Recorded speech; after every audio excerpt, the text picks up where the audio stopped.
nosotros no aceptaremos la exclusión de nuestro pueblo de ese derecho. Mr. Gorbachev, tear down this wall.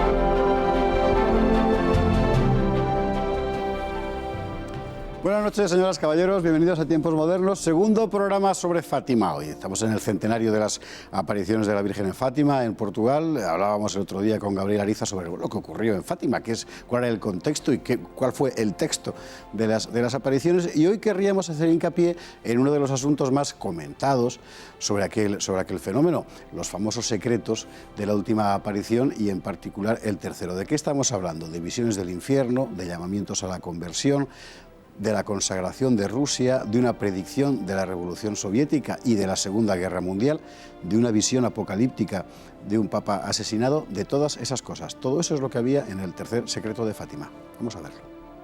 De entre las apariciones de Fátima, hace ahora 100 años, hubo una que iba a alimentar mil polémicas durante largo tiempo y aún hoy, la tercera, el 13 de julio de 1917, en la que la Virgen transmitió a los niños Lucía, Jacinta y Francisco ciertos secretos que han permanecido largo tiempo guardados.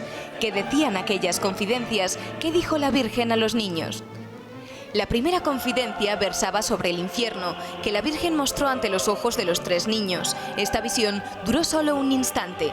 La Virgen les dijo: «Visteis el infierno donde van las almas de los pobres pecadores. Para salvarlos, Dios quiere establecer en el mundo la devoción a mi Inmaculado Corazón». Su segunda revelación fue una serie de preceptos para salvar almas y convertir el mundo al cristianismo. La Virgen avanzó el final de la guerra que entonces asolaba a Europa, pero anunció que en el pontificado de Pío XI comenzaría otra peor. Y Pío XI efectivamente fue relevado por Pío XII en el año 1939, el mismo año en el que arrancaba la Segunda Guerra Mundial. La misma profecía, enunciada en el año en el que tuvo lugar la Revolución de Octubre, reclamaba la conversión de Rusia. Rusia se convertirá y habrá paz, decía, si no, esparcirá sus errores por el mundo promoviendo guerras y persecuciones a la Iglesia. Pero el más complejo de todos fue el tercer secreto, así lo relató Lucía dos Santos en sus memorias.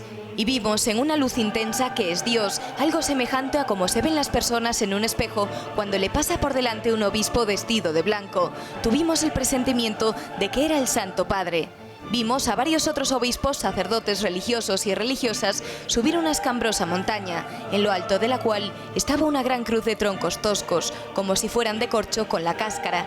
El Santo Padre, antes de llegar allí, atravesó una gran ciudad en medio de las ruinas y medio tambaleante, con un andar vacilante, desconsolado de dolor y de pena, iba orando por las almas de los cadáveres que se encontraba por el camino. Llegando a lo alto del monte, postrado de rodillas a los pies de la gran cruz, fue asesinado por un grupo de soldados que le dispararon varios tiros y flechas, y asimismo fueron muriendo unos tras otros los obispos, sacerdotes, religiosos y religiosas y varias personas seglares, caballeros y señoras de varias clases y posiciones. Después del relato de la tercera aparición, que incluyó la revelación del secreto de Fátima, los niños fueron secuestrados por mandato del alcalde de Vilanova de Urem y sometidos a castigos físicos para que revelaran su contenido. Pero los niños no hablaron. El tercer secreto no se conoció hasta junio del año 2000. Aún hoy sigue alimentando todo género de polémicas. Gabriel Ariza, muy buenas noches, bienvenido de nuevo a Tiempos Modernos para terminar de hablar de la cuestión de Fátima, aunque Dios, nunca se termina de hablar de la cuestión de Fátima realmente. Buenas noches, efectivamente. Aquí bueno, vamos con el asunto de los mensajes de la última aparición y cargadísima de cosas con una influencia directa, ya no sobre la vida espiritual, sino muy concretamente sobre la circunstancia histórica que estaba viviendo Europa en aquel momento, Portugal en general y toda Europa y todo el mundo. La visión del infierno realmente es escalofriante, tal como la cuentan los niños. Unos niños, tenían que estar aterrados como estaban, ¿no? Es decir, solo estuvieron un segundo, viendo un instante, dicen, viendo el infierno y quedaron conmovidos para toda su vida, ¿no? Decía Sor Lucía. con frecuencia se hace hincapié en la crueldad de llevar a unos niños a ver el infierno. Hay que explicar que esa visión venía compensada luego por todo lo demás, es decir, que era, digamos, una percha para explicar después la necesidad de la conversión y tal, claro. El mensaje de Fátima es un mensaje de esperanza, fundamentalmente, aunque pueda parecer catastrófico, apocalíptico, que sin duda lo es, ¿no? No cabe duda, pero precisamente la Virgen lo que viene a traer es esperanza, ¿no? A Europa y al mundo. En esos mensajes aparece también la comunicación de lo que estaba ocurriendo en el mundo, de lo que enseguida iba a ocurrir. La cuestión de Rusia es particularmente interesante porque hay que suponer que los niños no tenían ni la menor idea de lo que se podía cocer unos cuantos meses después, en fin, en San Petersburgo, ¿verdad?, sobre la necesidad de la conversión de Rusia y si no, un enorme fenómeno de expansión de error y de mal por el mundo. Que propagaría sus errores por el mundo, como efectivamente hizo, ¿no? Y con una persecución a la fe, ¿no? Efectivamente, lamentablemente, no se cumplió la petición de la Virgen María, ¿no? O sea, el deseo de la Virgen María de la conversión de Rusia no se cumplió en aquel momento. Y sí se cumplió la advertencia, que no amenaza, porque de que Rusia extendería por el mundo fue la Revolución de Octubre. Y Rusia extendió el terror comunista por todo el mundo durante muchos años, ¿no?, hasta que llegó hasta la península ibérica. Efectivamente. Hay que recordar que durante en varias ocasiones desde Roma se intenta consagrar a Rusia, ¿no? Y hay siempre un fenómeno, en fin, de cierto conflicto con la Iglesia ortodoxa, porque claro, ellos son otra cosa, aunque sean también una iglesia cristiana. Finalmente, aunque varios papas lo han intentado, etcétera, desde el punto de vista oficial nunca ha habido tal consagración, ¿no? Ha habido oraciones para encomendar a Rusia, pero no ha habido una consagración formal por parte de la Santa Sede, por parte de la Iglesia Católica de Rusia al Inmaculado Corazón de María. Que sigue pendiente, por tanto. Que sigue pendiente, que sigue pendiente. Embajador, a ver si se aviene. Bueno, otra parte importante es la cuestión de la predicción de la guerra, que en realidad es más bien la predicción del final de la guerra, que en ese momento está viviendo Europa, la Primera Guerra Mundial, y el anuncio de que cuando termine el pontificado de Pío XI empezará otra. Y es asombroso la exactitud con la que ocurre, sí. Sí, efectivamente, Pío XI muere en el año 39. 39, sí, sí. Y con la elección de Pío XII ya se unos pocos meses después. Ha estallado la Segunda Guerra Mundial prevista, ¿no?, por la Virgen María. Es asombroso porque estamos hablando de una predicción de un fenómeno perfectamente verificable 22 años antes. Y probablemente muy imprevisible en aquel momento, ¿no? Es decir, sí, imagínate, claro. Después de la paz de Versalles, poco imaginarían que... Bueno, no había sido todavía, pero quiero decir, que sin prever que iba a acabar la guerra, iba a haber un tiempo de paz, iba a empezar otra, es hilar fino. Muy fino, y efectivamente empezó una guerra que fue devastadora, que fue la Segunda Guerra Mundial, y aún hay más, porque luego está el famoso tercer secreto, que es esa visión realmente, en fin, es apocalíptica en el sentido estricto del término, con el Papa ascendiendo en una montaña escabrosa, con cadáveres a su alrededor, el mismo tiroteado y asaeteado, y que ha dado lugar a todo género de interpretaciones, claro. Sí, cualquiera que se ha acercado a profundizar en el tercer secreto de Fátima ha llegado a la misma conclusión. Un cardenal de la Iglesia Católica de mucho peso me decía hace unos días que él estaba convencido de que no ha sido plenamente revelado el tercer secreto de Fátima. Y hay varios estudios al respecto. No se habla de un cuarto secreto de Fátima, realmente no es un cuarto secreto, sino que parece ser, quien lo ha estudiado es Antonio Socci, un italiano, sí. Y lo que explica es que hay una parte del secreto que probablemente por prudencia en aquel momento San Juan Pablo II no quisieron revelar para evitar escándalo de las almas sencillas, etcétera, etcétera, pero que parece ser porque la explicación que se dio del tercer secreto, el texto que se decía en el vídeo, que es estremecedor, es escalofriante y que ciertamente es apocalíptico, se identificó con el disparo al Papa Juan Pablo II el día de la festividad de la Virgen de Fátima, el 13 de mayo del 81, en la Plaza de San Pedro, pero no soporta la comparación, es decir, de hablar de laicos, mujeres seglares, una cruz de corcho, es decir, en la Plaza de San Pedro hubo un disparo al Papa que gracias a Dios y probablemente a la mano de la Virgen, sin duda, como él mismo decíamos el otro día, reconoció, pero el tercer secreto de Fátima tiene que tener algo más, ¿no? Hay un texto que corre por allí, no se sabe si es apócrifo o no, y es verdad que hace poco se ha encargado un informe pericial a una perito calígrafa de la Audiencia Nacional con un fragmento que podría pertenecer al tercer secreto de Fátima. Y lo que dice la perito y lo que dice la Sociedad Española de Grafología es que ese texto lo ha escrito la misma mano que ha escrito los dos secretos anteriores.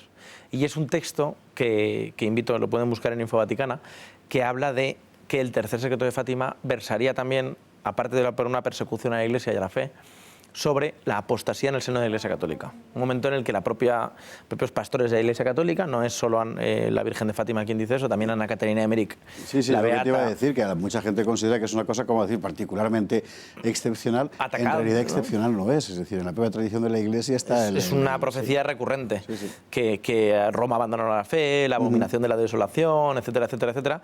Y hay quien dice, ¿no?, que ese texto, y lo dicen con cierto sostén científico, si bien es cierto que no existe el original, no se sabe dónde está, hay una fotocopia que corre por la red y que ha sido analizada y parece ser que ha sido escrita por Sor Lucía de Fátima y que en ella Sor Lucía dice que el tercer secreto de Fátima tiene que ver más que con el disparo al Papa Juan Pablo II en la Plaza de San Pedro, con la apostasía en la Iglesia y con un Papa que, por supuesto, puede tardar 1000 años en llegar.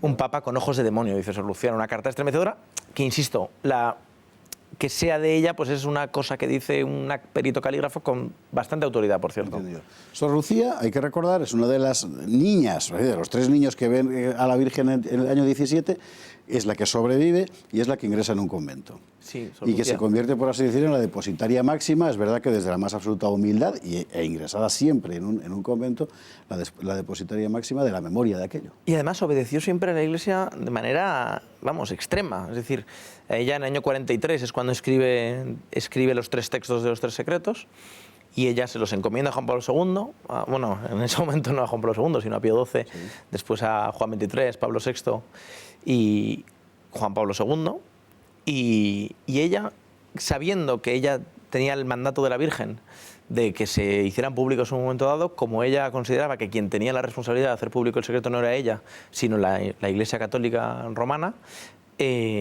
cayó toda su vida. Jamás abrió la boca, jamás dijo nada, y a pesar de que el tercer secreto tardó en publicarse hasta el año 2000. 83 es extraordinariamente años. Revelador que todos los papas, uno detrás de otro, hayan guardado el testimonio como algo indubitable. Sí. Decíamos el otro día que el mensaje de Fátima, todos los papas sin distinción hasta ahora, incluido Francisco, que estuvo el otro día en el monasterio, en el santuario de Fátima, han tenido una devoción especial al mensaje de Fátima, ¿no?, que tiene una vigencia increíble para la Iglesia Católica. Sobre el tercer secreto en cuestión, ese que hemos visto relatado en el vídeo, hay todo género de interpretaciones. A ti personalmente, ¿qué te sugiere? A mí me sugiere que el tercer secreto, como decíamos, no tiene nada que ver con el atentado contra Juan Pablo II en la Plaza de San Pedro. Me sugiere que tiene que ver más probablemente con una persecución a la fe, una persecución a la verdadera fe, incluso desde fuera y desde dentro de la Iglesia, ¿no? Una persecución, pues por ejemplo, hay un detalle muy importante que no podemos soslayar. El cardenal Caffarra cuenta que el 13 de mayo del 81 él iba a presentar el Pontificio Instituto Juan Pablo II para la Familia y no pudo inaugurarlo Juan Pablo II porque fue disparado. Él era un simple sacerdote, le escribió una carta a Sor Lucía y Sor Lucía le dice: la batalla final entre Cristo y el demonio tendrá como campo de batalla la familia y el matrimonio. Eso lo cuenta el cardenal Caffarra de Sor Lucía de Fátima. Él tiene la carta en la que Sor Lucía le dice que el demonio atacará a la familia. ¿Tercer secreto de Fátima tiene que ver con que la familia va a ser atacada incluso desde dentro de la Iglesia? Puede ser. Bueno, pues no puede ser una interpretación más contemporánea, desde luego. Gabriel Ariza, muchísimas gracias. Muchas gracias. El tercer secreto de Fátima. Volveremos sobre la materia porque desde luego da para muchísimas. Muchísimas gracias. Buenas noches.